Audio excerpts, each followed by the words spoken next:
Las reglas son 25 minutos toda la presentación, 20 minutos para la exposición tal cual y 5 para preguntas y respuestas. ¿Sí? Así que empezamos con Benjamín Guillén. Muchas gracias por venir a la sesión. Este es un trabajo conjunto con Mateo Triosi, ahí también candidato a la elección de CETI, no lo sabía, y Patricio Valdivieso, y bueno, y que les habla Benjamín Guillén, ¿ya? Bueno, la idea principal, ¿cierto?, como dice el título, es estimar preferencias o estimar, ¿cierto?, las preferencias en términos generales, ¿cierto?, de los legisladores bajo consideraciones de lo que ellos hemos llamado en términos bien generales como agenda setting, o sea, digamos, la capacidad que tienen los legisladores, que tienen ciertos proponentes, que vamos a ser más específicos respecto a esto en un minuto más, ciertos proponentes que pueden de alguna forma influir sobre el timing y sobre las decisiones que tienen que tomar las características de ciertas decisiones que tienen que tomar los individuos en el sistema político, ¿ya?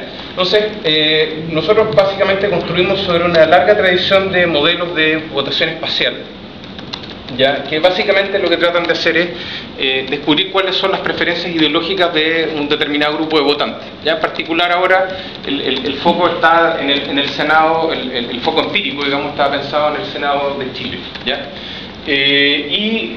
Básicamente lo que hacen estos modelos es que los legisladores construyen básicamente evalúan o valorizan las determinadas propuestas de ley que llegan al Senado, ¿cierto?, de acuerdo al contenido ideológico de la propuesta. Generalmente pensamos aquí en un continuo de izquierda a derecha, ¿ya?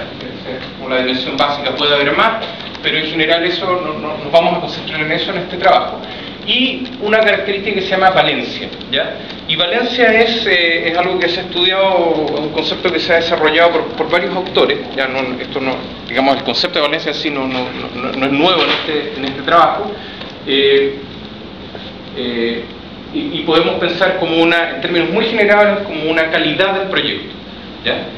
O de alguna medida, en términos mucho más generales, ¿cierto?, alguna dimensión del proyecto que concita un apoyo transversal de todos los sectores políticos, ¿ya? Entonces, básicamente nuestra contribución es ser completamente explícitos respecto al hecho de que las leyes que son propuestas para debate en el Senado, ¿cierto?, son endógenas en realidad, ¿ya? Y eso es algo que al parecer la literatura anterior no lo ha recogido adecuadamente en nuestro entender, ¿ya? Entonces principalmente consideramos que dos elementos son endógenos. La valencia es endógena. Pensamos que la valencia es una cierta calidad que el proponente de una determinada ley, ¿cierto?, genera, y que proporcionar esta calidad es costoso para el proponente, ¿ya? O sea, hacer un proyecto de alta calidad técnica, ¿cierto?, requiere horas de trabajo, requiere investigación, requiere hacer una serie de esfuerzos, ¿cierto?, tal vez un esfuerzo desde el punto de vista político, o sea, no somos completamente explícitos al respecto, pero la idea es que generar calidad de un proyecto político tiene un costo, y por lo tanto no es fácil, digamos, o no es evidente por qué digamos, vamos a generar calidad infinita en algún proyecto, aunque eso nos llevaría a que todo el mundo apoyara el proyecto con seguridad, ¿ya? Pero por otra parte también el contenido ideológico de la propuesta es endógeno, ¿ya? Si bien es cierto que el proponente, ¿cierto?, vamos a pensar en términos bien generales, sobre todo en la legislatura chilena, ¿cierto?, el proponente es principalmente el Poder Ejecutivo, ¿ya? El proponente tiene un sello ideológico, ¿ya? O sea, claramente, no sé, teníamos Bachelet, ¿cierto?, un gobierno de centro-izquierda, Piñera, un gobierno de centro-derecha, tienen un sello ideológico, pero aún así ellos pueden manipular el sello ideológico de su propuesta con la finalidad de mejorar sus chances de aprobación, ¿ya? Entonces, otra contribución, ¿cierto?, más del plano empírico, ¿cierto?, es que hemos construido, dice aquí Patricio, gran artífice de este trabajo así como bien monumental de recabación de datos, ha construido base de datos única, ¿cierto?, que contiene las votaciones del Senado entre el año 2009 y 2010, aunque los resultados que les voy a mostrar ahora, por algunas razones técnicas, solamente va a incluir los datos del año 2010, ¿ya? Y digamos, no es solamente el registro de votaciones del Senado, sino que una serie de características personales de los senadores y una serie de datos que vamos a ir viendo más adelante. ¿Ya? Y esta base de datos, digamos, requiere un trabajo bien dedicado, ¿cierto? No son datos que son fácilmente disponibles. Entonces, nuestro formato es bien simple, lo podemos pensar como un juego en dos etapas, ¿ya? Pero es tremendamente simple, en realidad tal vez ni siquiera podríamos obviar un poco la parte del juego, ¿cierto? Si ustedes no están muy familiarizados con teoría de juego, ¿ya? La idea principal se entiende de todas formas. Entonces, la primera etapa es que hay un proponente que decide el contenido ideológico de un proyecto, que vamos a llamar ZP, ¿ya? Y su valencia, que vamos a llamar QP, ¿ya? Considerando los costos asociados de proveer esta valencia, que es una función de costo C de QP, que vamos a pensarlo como una función, por razones técnicas, ¿cierto?, como una función convexa, ¿ya? Y continua, obviamente, todas las propiedades, digamos, de continuidad que sean necesarias en primera, segunda bueno, en realidad solo necesitamos primera derivada. El status quo, ¿ya? El status quo lo vamos a representar a través de un vector que vamos a llamar ZS y QS. Es decir, el status quo lo vamos a representar como en un momento determinado, ¿cierto?, existe, por así decirlo, el país está con un sello ideológico ZS, ¿ya? Y la legislación existente respecto a una determinada materia, ¿cierto?, tiene una calidad QS. Y eventualmente el gobierno propone, ¿cierto?, algo que tiene características ZP y características QP, ¿ya? Y evidentemente lo que van a hacer los legisladores a través, van a evaluar, ¿cierto?, los legisladores tienen preferencia representada a través de una función de utilidad y van a evaluar el proyecto nuevo, ¿cierto?, contra el status quo, y en función de eso van a decidir su voto, ¿ya?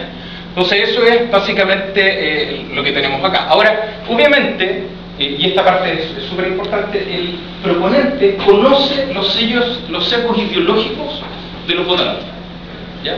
El proponente sabe que, qué sé yo, que digamos, Navarro, por ejemplo, probablemente, o de acuerdo a nuestros resultados, por ejemplo, es el extremo izquierdo en el Senado, digamos, y qué sé yo, algún senador de la UDI, ¿cierto?, es probablemente el extremo derecho, y entre medio, ¿cierto?, sabe dónde está cada quien, ¿ya? O sea, asumimos que el legislador conoce los XB, ¿cierto?, que es la preferencia ideológica o el punto ideológico preferido de cada uno de los senadores, ¿ya? Y por lo tanto, esa configuración de sello ideológico, ¿cierto?, de los senadores va a ser tenido en cuenta por el legislador para proponer algo, ¿ya? Porque el legislador no solamente le interesa proponer, si el legislador es de extrema derecha, por decir algo, ¿cierto?, no solamente va a querer proponer algo que esté a la extrema derecha, le interesa que la ley se apruebe, ¿ya?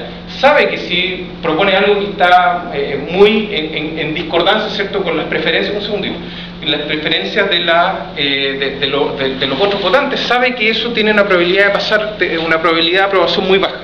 Entonces hay como un trade-off, ¿cierto?, entre proponer algo que entre comillas le gusta al Senado versus algo que le gusta al proponente. Sí, tenías una pregunta. Sí, ahí yo tengo una discrepancia con ese supuesto. ¿Con cuál? Por ejemplo, Marco Enrique Milán presentó 120 proyectos. ¿Ya? De todos los 2 años previos a ser candidato, básicamente porque después decía, yo presenté el proyecto. Tú lees los 120 proyectos, hay 100 de ellos, 110 de ellos son proyectos que tenían 0 probabilidad de ser aprobados. Entonces, el legislador puede presentar proyectos que sabe que su probabilidad de ser aprobado es muy baja, o nula, pero le está dando una señal a su... ¿Pero fueron votados esos proyectos? ¿Definitivamente? O sea, ¿fueron formalmente rechazados por el Senado? ¿Fueron alguna vez sometidos a votación? Probablemente no, son de la Cámara, porque él era diputado. Ok, o sea, de alguna forma se enmarca dentro de esto, porque nosotros no estamos diciendo que uno no pueda tener proyectos, digamos, que en el fondo saben que tienen probabilidad de aprobación muy baja. Simplemente se les va a presentar o van a llegar a ser votados proyectos que tienen probabilidad de aprobación más o menos razonable. Pero ahí tú estarías cambiando el modelo, porque en el fondo lo que puede proponer el que presenta el proyecto solo controla la presentación, no controla si llega a votación. Bueno, cuando la llega a votación en general el Ejecutivo. Sí. No sé, ¿tú querías decir algo? Implícitamente, tú mismo dices que lo controla, porque si Margarita Tominari mandaba proyectos que primero ni se discutían, segundo, nos llegaron a la última votación porque estaban bloqueados en comisión. Claro. No está en nuestra muestra. Sí, pero tú estás modelando la decisión de presentar, ¿o no? Sí, a ver, O sea, puede que no se... O sea, están modelando la decisión de presentar, pero los datos que tienen son las votaciones. Exacto. Y hay un proceso que el que presenta el logro no controla. La propuesta se encuentra también en la propuesta de enmienda. Cuando tú haces una enmienda, propones, por ejemplo. Ah, sí. Sí, pero Típicamente es el caso que encontramos acá. yo creo que de todas formas los proyectos que llegan a ser votados, ya sea en general, particular o ambos, ya están rescatan ese efecto del Ejecutivo. Es decir, son proyectos que tienen alta probabilidad porque obviamente el proponente ha considerado esa variable. Entonces, de todas formas son proyectos que tienen mayor probabilidad de ser votados que muchas iniciativas que quedan en el camino. Pero técnicamente eso es selección, ¿no? Correcto, eso es exactamente lo que estamos corrigiendo. Exactamente ese es el punto central del... Exactamente eso. Hay selección en la presentación de proyectos. Claro. ¿Ya? Entonces, continúo, ¿cierto? Básicamente el proponente de una ley, ¿cierto?, manipula, ¿cierto?, el contenido ideológico y la calidad del proyecto estratégicamente, ¿ya? No es algo que caiga del cielo, ¿ya? No, digamos, para poner en términos bien brutales, ¿cierto? La mayoría de los modelos de votación espacial hasta ahora suponen que aparecen leyes, ¿cierto?, en forma exógena, no sabemos exactamente por qué, y son sometidas al Senado, ¿cierto?, y el Senado vota en función de esto. Ahora, el punto, quien hace una cosa un poco distinta aquí en Londres, ¿cierto?, que básicamente asume, en estricto rigor es como que podríamos tipificar lo que él asume como algo así como una propuesta de leyes que sean sinceras en lugar de estratégicas como lo que tenemos acá, en el sentido de que él dice, bueno, tenemos por ejemplo, si el senador X, ¿cierto?, Enrique Juminami, por ejemplo, propone esto, ¿cierto?, él, digamos, todos los proyectos de ley que él propone son consistentes con su ideología y punto, digamos, ¿ya? Es como Enrique Juminami siempre propone cosas que tienen un contenido ideológico determinado, una calidad determinada, ¿ya?, que viene dado exógenamente por las características inherentes que tiene Enrique Juminami, ¿ya? Pero no considera el hecho de que Enrique Juminami a veces puede adaptarse, ¿cierto? Puede tratar de jugar, poner algo que esté un poquito más a la derecha, un poquito más a la izquierda, o que pueda manipular un poco la calidad de su proyecto con tal de que este proyecto sea aprobado, ¿sí? ¿Es necesario considerar una función de utilidad para el legislador? Sí. Más o menos como en base a lo que decía es si le conviene que tener sus proyectos o simplemente que pasen a votación. No tenemos eso, no es un modelo tan general como para contener el hecho de que puede existir como una preferencia o puede existir una utilidad implícita por el hecho de presentar un proyecto de ley.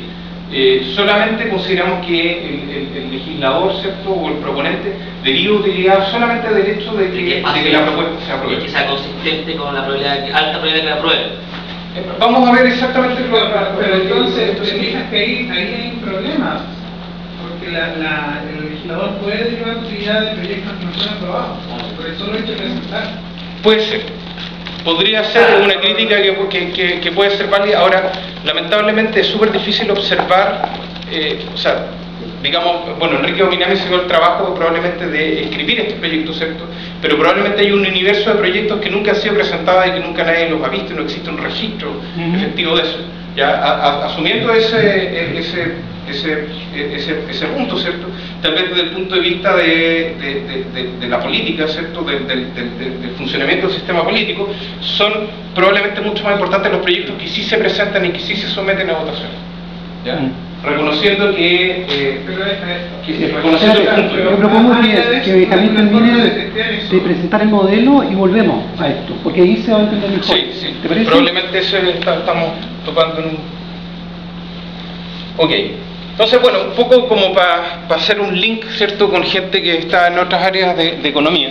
Ya, este problema que estamos describiendo aquí es algo que para un economista laboral es más o menos estándar, ¿ya? Es un problema de una selección no aleatoria de los proyectos de ley, ¿ya? La muestra que nosotros observamos, ¿cierto?, es distinta del universo posible de propuestas que existen en el sistema político, ¿ya? Bueno, si nosotros, y aquí a lo mejor podríamos hacer algo de este estilo, lo que sugiere aquí, no sé tu nombre, pero... ¿cómo te llamas? Gonzalo, lo que sugiere Gonzalo. ¿Cierto? Si observáramos propuestas que nunca, o sea, observáramos estas propuestas que nunca han sido propuestas, valga la redundancia, ¿cierto? Nunca han sido presentadas formalmente en el Senado, podríamos hacer algo así como una corrección al estilo Heckman, ¿cierto? Porque podríamos observar características de estas propuestas que nunca han sido presentadas al Senado y podríamos tratar de corregir como por ese saco de selección. El problema, ¿cierto?, es que en general no observamos el proceso de selección, es decir, aquel conjunto de propuestas, ¿cierto?, que existen pero de que nunca se ha presentado al Senado, no tenemos ninguna información.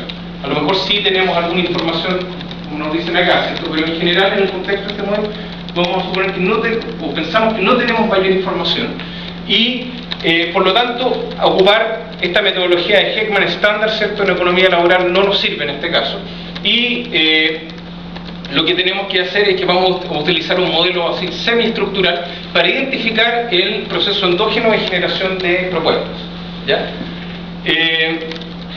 Entonces vamos a... entonces, bueno, esto es quizá un poco obvio, ¿cierto? Pero dado que por la discusión anterior sabíamos que el legislador, que el proponente toma en consideración las preferencias ideológicas de los senadores, ¿cierto? Si es que nosotros no consideramos el problema, ¿cierto?, de selección que tenemos aquí, básicamente vamos a estimar incorrectamente las preferencias ideológicas de los senadores, ¿ya? Entonces es importante corregir por este problema. Entonces veamos un poco el marco más general, ¿ya? Vamos a suponer que existe un proponente I, ¿ya? Y su objetivo es maximizar el valor esperado de la propuesta, ¿ya? Es algo tremendamente simple. Entonces el proponente I va a jugar con ZP, ¿cierto?, que es el contenido ideológico de la propuesta, y con QP, que es la valencia de la propuesta, para maximizar esta función de utilidad W sub I, ¿ya? Este problema general, que básicamente nos dice que hay una función de utilidad que básicamente depende de XI, es decir, del sello ideológico del proponente, va a depender de ZP y de QP, es decir, del sello ideológico de la propuesta y de la valencia de la propuesta, y esto tiene una probabilidad de aprobación que es P, que va a depender del vector completo, ¿cierto?, de preferencias de los votantes, y obviamente las características de la propuesta y las características del status quo, ¿ya? Y por otro lado, ¿cierto?, en caso de que evidentemente en caso de que no se apruebe, va a prevalecer la utilidad que deriva del status quo, ¿ya? Y hay que pagar un costo por generar valencia, ¿ya? Ese es básicamente el problema que enfrenta. ¿Cuál es el problema de este análisis? ¿Ya? Que la probabilidad de aprobación en un contexto en que existe heterogeneidad de preferencias es un objeto matemático súper complicado, ¿ya? Básicamente aquí tenemos cómo podemos calcularlo, ¿ya? Y es bastante complejo, básicamente porque tenemos que considerar los casos en que todos aprueban, ¿cierto?, los casos en que aprueba uno aprueban todos menos uno, ¿cierto?, aprueban todos menos dos, etcétera, etcétera, hasta el caso en que aprueba uno más, ¿cierto?, y rechaza uno menos, ¿ya? Evidentemente, si es que la probabilidad de aprobación fuera constante entre todos los legisladores, esto no sería ningún problema, ¿cierto? Básicamente es un problema de una binomial, ¿ya? El problema es que las probabilidades de los legisladores son distintas, y eso implica que hay que calcular esto con mucho más cuidado, ¿ya? Y obviamente calcular esto no es trivial, ¿cierto? Y trabajar con esto analíticamente es bastante difícil, ¿ya? Entonces, ¿qué hicimos? Vamos a proponer un problema simplificado, ya que de alguna forma rescata las ideas principales que hemos estado discutiendo, pero que no es exactamente el mismo problema, ¿ya? O sea, no es, en ese sentido, una aproximación, así, entre comillas, semiestructural, no es completamente estructural, porque el modelo estructural que realmente soñaríamos con estimar, ¿cierto?, con analizar, es el que veíamos en la transparencia anterior. Entonces, lo que vamos a hacer es que vamos a suponer que el proponente supongamos que el proponente logra observar los shocks idiosincráticos de utilidad de los votantes, ¿cierto?, antes de realizar la propuesta, y en ese caso el proponente lo que haría es maximizar esta función, ¿cierto?, la utilidad que deriva, ¿cierto?, de ZP y de QP, considerando obviamente el costo de proponer valencia, de proponer calidad, sujeto a una restricción en la cual la utilidad, sujeto a la restricción de que un votante mediano, ¿ya?, o un votante de referencia, tal vez podríamos ser un poco más amplio, apruebe la propuesta, ¿ya? Entonces, ese es básicamente el problema que vamos a analizar, y de alguna forma, considerando este problema, ¿cierto?, estamos endogenizando la formulación de propuesta y por lo tanto implícitamente estamos corrigiendo cualquier sesgo que se genere por el hecho de que la muestra de propuestas que nosotros observamos en realidad no es una muestra aleatoria de la propuesta. Entonces, en general, si asumimos una función de utilidad que es tradicional en estos modelos de utilidad espacial, que es una función que es lineal en la valencia y es básicamente descuenta un costo cuadrático, ¿cierto?, de alejarse del punto ideológico preferido, ¿ya?, como este que tenemos acá, o sea, la diferencia entre ZP, la propuesta, y X sub I, que es el sello ideológico, el signo ideológico del proponente, y obviamente valora la valencia en forma lineal, y vamos a suponer que existe una función de costo que es esencialmente convexa, o sea, phi suponemos que es mayor o igual que 1, ¿ya? Y que, bueno, obviamente ponemos el phi acá simplemente para simplificar para que quede más bonito el álgebra, ¿ya? Sujeto a esta restricción, que sería la restricción de que el votante mediano o que el votante de referencia, ¿cierto?, apruebe la propuesta, ¿ya? Cuando resolvemos este problema, nos encontramos con algo mucho más amigable, ¿cierto?, que en el caso anterior, y básicamente calculamos que la propuesta óptima, ¿cierto?, es una combinación lineal entre el sello ideológico del proponente y el sello ideológico del votante mediano, ¿ya? O sea, se encuentra como a medio camino la propuesta. UP, la valencia propuesta, esencialmente es una función de la valencia del statu quo, es decir, como la calidad de la legislación existente respecto a un determinado tema, y se le suma este otro componente que básicamente compensa por las diferencias entre el votante mediano y el votante de referencia, ¿cierto?, y las diferencias del sello ideológico que existe entre el statu quo y el votante de referencia, ¿ya? Y en general, este peso que vamos a tener acá va a ser una función de ese tipo, ¿cierto?, del votante de la valencia, ¿ya?, de la valencia que propone esta persona. Obviamente, si tenemos una situación en la que phi vale 1, el modelo es tremendamente simple porque eta es constante y por lo tanto es súper fácil de resolver, ¿ya? Cuando phi es distinto de 1, cuando es mayor que 1, encontramos una aproximación, esto es por una aproximación de Taylor, ¿cierto?, hacemos unos trucos matemáticos y encontramos una aproximación que es más o menos, creemos que es bastante razonable, viene una aproximación de segundo orden del problema, y básicamente podemos escribir eta en función de QS, en función de las preferencias, ¿cierto?, y otros parámetros del modelo, ¿ya? ¿Por qué es importante tener esto? Porque básicamente eso nos permite resolver el modelo con una forma, con econometría mucho más simple, ¿ya? La forma reducida nos va a llevar a que vamos a poder escribir que la probabilidad de aprobar una propuesta lo podemos escribir de esta forma, como una diferencia entre la ideología del votante, de un votante particular, la distancia que tiene con respecto al votante mediano, multiplicado por este otro factor, ¿ya? Este otro factor que es esencialmente lo que está aquí escondido es la propuesta, ¿ya? Y evidentemente los pesos, ¿cierto?, si es que phi es mayor que 1, van a ser función de otros parámetros, ¿ya? si suponemos que el choque idiosincrático que enfrenta cada legislador es normal, resolver esta cuestión se transforma en un probit, ¿ya? Como este parámetro, ¿cierto? Bueno, en general esta es una función no lineal, en los parámetros, ¿cierto? Es un probit no lineal. Ahora, si el que eta es función de todas estas cosas, es un probit no lineal, o sea, es como súper no lineal, ¿ya? Y por lo tanto eso es un poquito más difícil de resolver. Se puede hacer, digamos, un poquito de programación. Entonces, bueno, si asumimos que los shocks idiosincráticos entre los proponentes son independientes entre sí, ¿ya? Podemos escribir la función de máxima verosimilitud de esta forma, ¿ya? Que esto es probit, básicamente. Okay. Y la gracia de este probit no lineal es que puede ser utilizado en un programa así estándar de econometría como Stata, por ejemplo, con un poquitito, digamos, de programación, ¿ya? O sea, no tiene el probit no lineal particular que tenemos aquí, pero si programamos un poquito podemos resolver esto sin mucho sufrimiento, ¿ya?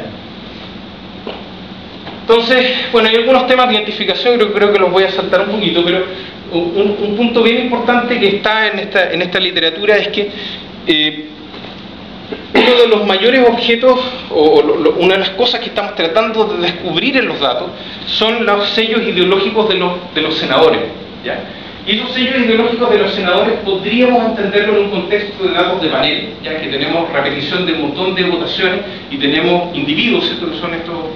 tenemos una dimensión de tiempo y una dimensión de corte transversal, podemos entenderlos como efectos fijos en un modelo no lineal, ¿ya? El problema de efectos fijos en un modelo no lineal es que, para gente, digamos, que tiene un poco más de familiaridad con esto, tenemos un problema de parámetros incidentales, ¿ya? O sea, cuando nos vamos con un tamaño fijo de b y con t hacia infinito, ¿cierto? En general podemos recuperar ciertos parámetros, ¿ya? Pero necesitamos un tamaño de muestra bien grande, ¿ya? Sí, vos estás suponiendo que el efecto fijo es por legislador. Sí. Entonces la asintótica sería más por el número de proyectos, ¿no? O infinito. Entonces sería más como una time dummy que un es que la dimensión de time dummy en este caso sería como una característica particular del proyecto. Eso es lo que entendemos como... Pero la asintótica no es cuando el número de legisladores en definitiva uno piensa que está fijo, ¿no? Que van a tener más proyectos que van infinito. Bueno, uno puede definir la asintótica de cualquier forma, pero proyectos tenéis 4 legisladores, pero... Sí, correcto. Y serían muchos proyectos y... No, lo único que digo es que en el fondo, no sé, en la muestra, por ejemplo, el Senado tiene 38 senadores, no sé, no me equivoco, ¿no? 38. Entonces, básicamente implica estimar 38 efectos fijos. Si tú no tienes un tamaño de muestra muy grande en número de proyectos, va a ser súper difícil estimar eso. Claro. Entonces, mi punto no es que para mí es más una time dummy que un efecto fijo, entonces no tendrías problema. Que la teoría asintótica sería cuando el número de proyectos es infinito.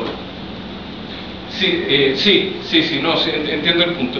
El problema, digamos, es que un poco la diferencia de enfoque con muchos otros modelos de datos de panel, ¿cierto? Es que miran el tema del efecto fijo como algo que hay que descartar, digamos. No nos interesa estimar el efecto fijo, nos interesa limpiar por el efecto fijo, ¿cierto? La mayoría de los problemas de datos de panel, ¿ya? Y esto...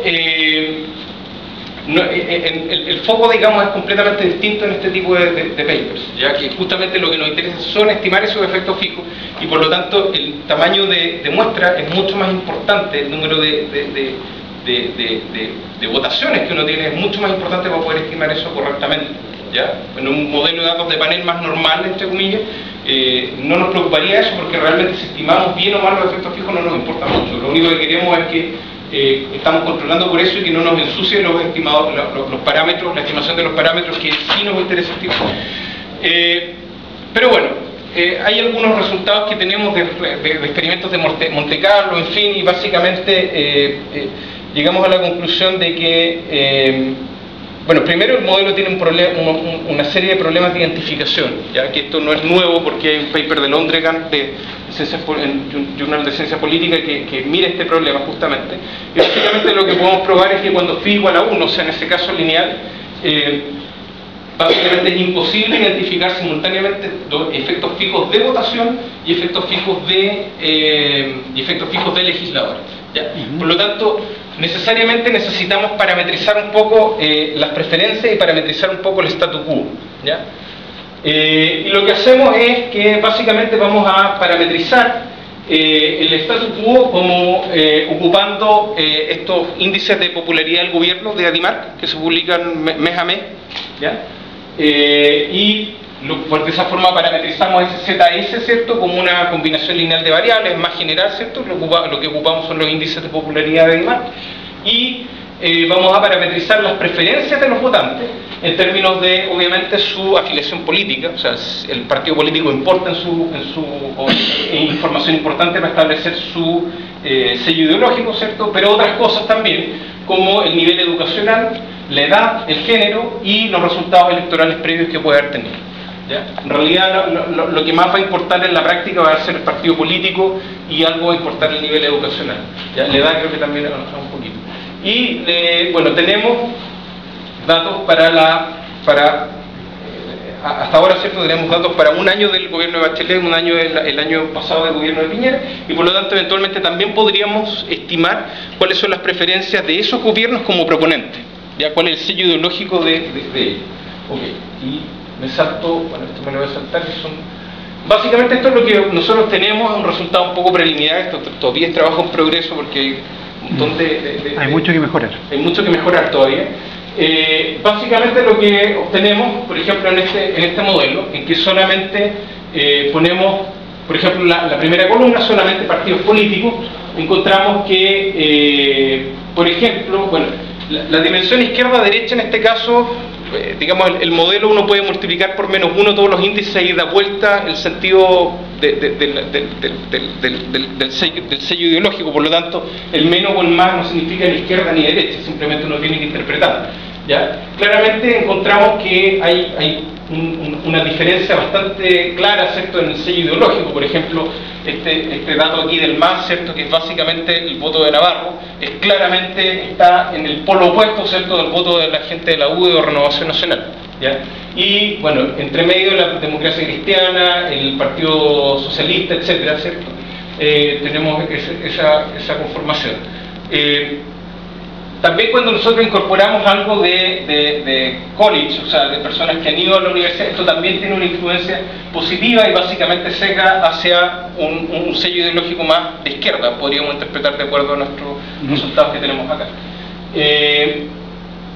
Bueno, y el modelo que tengo acá, ¿cierto? El modelo que tengo acá, que no aparece nada de esto, es básicamente el modelo que estima los efectos fijos por sí mismo. O sea, cada senador tiene su propia dummy, por así decirlo, su propio efecto fijo, y eso va a generar problemas con la estimación. Esta es la parte de abajo de la tabla, ¿cierto? Que no alcanzo a mostrarla completa.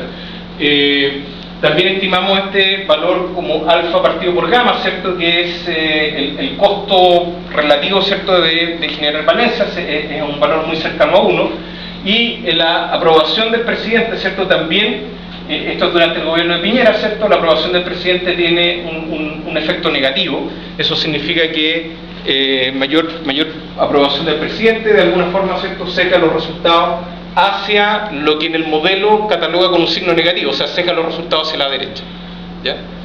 Entonces, bueno, esto es básicamente lo que nosotros tenemos, digamos, de la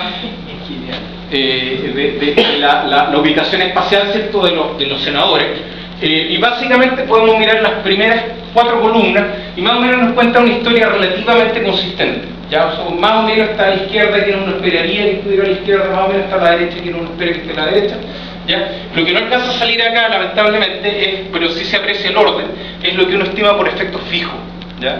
Y aquí el desorden es generalizado, ¿ya? Y eso es consecuencia de que los efectos fijos son súper difíciles de estimar, y por lo tanto lo que nosotros podemos obtener de eso es mucho menos informativo, ¿ya? Entonces, bueno, con esto termino, ¿cierto? Bueno, les adelanto algo de lo que seguimos haciendo. Estamos ampliando la base de datos, ¿cierto?, para incluir hasta el año 2008. Ya tenemos datos del año 2009, pero no están incluidos los resultados que ustedes vieron. Queremos introducir una medida de importancia de las leyes. No todas las leyes son iguales, ¿cierto? Y eso tratamos de capturarlo a través del hecho de que las leyes tienen urgencia, que son propuestas por el presidente, y eventualmente también la exposición mediática que tienen ciertos proyectos de ley. Y completar ciertos experimentos de Monte Carlo que nos permiten entender qué tan bueno, qué tan malo es esta idea de parametrizar las preferencias, ¿cierto? En lugar de estimarlas directamente en forma como más agnóstica, y eventualmente volver al modelo inicial, ¿cierto?, que teníamos y calcularlo, estimarlo por métodos simulados a momentos o alguna técnica similar. ¿Quieres volver al punto tuyo? Lo hablamos después porque yo creo que me pasé. Ok. Gracias.